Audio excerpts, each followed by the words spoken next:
Evening టైంలో snacks ఏమీ లేనప్పుడు ఇలా చేసి పెట్టండి. మనం బజార్‌లో కొనుక్కునే మరమరాల చాట్ మసాలా టేస్టీగా, కారం కారంగా ఇలా చేసి పెట్టండి.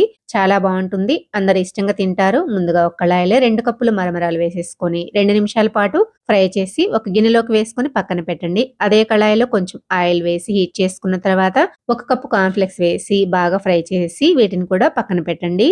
పావు కప్పు పల్లీలు కూడా వేసుకొని ఫ్రై చేసి వీటిని కూడా పక్కన పెట్టుకున్న తర్వాత మరమరాల్లోకి వేయించుకున్న కార్న్‌ఫ్లెక్స్, ఉల్లిపాయ ముక్కలు, పచ్చిమిర్చి ముక్కలు, టమాటా ముక్కలు, అలానే 1 స్పూన్ సాల్ట్, ధనియాల powder, jeera powder, 1 spoon chaat masala, half teaspoon కారము వేసి బాగా కలపండి. ఇలా బాగా కలుపుకున్న తర్వాత కొత్తిమీర, ఒక లెమన్‌ని పిండేసేసుకొని పల్లీలు కూడా వేసి ఒకసారి ఇలా బాగా కలిసిపోయేలాగా కలిపేసుకున్న తర్వాత ఇలాగా బౌల్‌లో కానీ, లేదంటే పేపర్‌లో కానీ మీకు నచ్చిన స్టైల్‌లో సర్వ్ చేసుకోండి. వీడియో నచ్చితే లైక్ చేసి, సబ్స్క్రైబ్ చేసుకోండి. Thanks for watching.